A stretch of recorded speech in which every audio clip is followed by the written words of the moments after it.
Hello, my name is John Hakes, candidate in this fall's Mounds View School Board election. Whether you're a student, educator, or interested citizen, I hope your school year is off to a super start. If you voted in past board elections, my name may be familiar to you. In fact, I ran in both 2011 and 2013, and this is the second time I've been the only challenging candidate. With District 621 schools consistently producing students prepared for post-secondary opportunities and finances as strong as they've been in years, you might be asking, why run, John? It's because the outstanding education of Mounds View Public Schools is so sought after, the district faces a unique set of challenges. Class sizes are too high, lunch lines are too long, and high schools with early start times are keeping kids exhausted. In my view, it's time to reinvent what it means to be a student in the Mounds View school system. And one way of doing this would be to explore a district without walls model.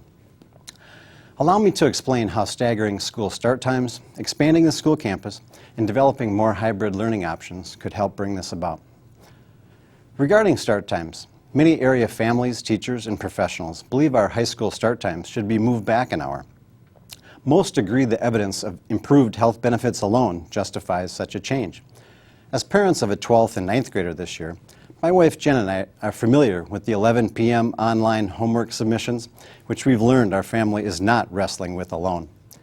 Besides the daily juggling acts students perform, doctors say teens experience a time phase delay biologically that has them functioning on a different clock than adults and children. Last October, the school board analyzed the start time issue, concluding the impact on student connectedness and family schedules made a change not worth pursuing. Many other successful Minnesota school districts begin school later, and Mounds View schools can achieve this too. But rather than a straight exchange of an early for a later start and finish to the school day, what if the day were staggered to a degree, with a couple of different start and end times based on select student classifications? Following this path would begin to address the start time issue and alleviate the overcrowding of hallways and classrooms that are Mounds View Public Schools' good problem to have. To get the ball rolling, as a board member, I would support 621's creation of a district advisory committee to examine questions around the start times issue. In case you're unfamiliar with this body, the 2013 Minnesota legislature passed a statute giving citizens recommendation authority on the broad matters of student achievement, curriculum, and technology. Our district attendance area is one rich with intellectually honest people and reputable organizations fit to deliberate the start times question. Were a DAC to eventually recommend a change, any start time adjustment could be done well on day one of a transition. A second component of Mounds View's becoming a district without walls involves the expansion of its campus, even without adding a new school. One possibility worth exploring is a new partnership between the district and Ramsey County Library System. As you may know, the city of Shoreview will be home to a new regional library in January 2017. As a volunteer board member for the library system, I have supported the interests of K-12 students many times during my board service. Were you to elect me in November, I believe my dual membership on the library and school boards would further the symbiotic goals of each entity. Who knows? Maybe some of the space at the new library could be used to host off-site lectures or seminars of the district.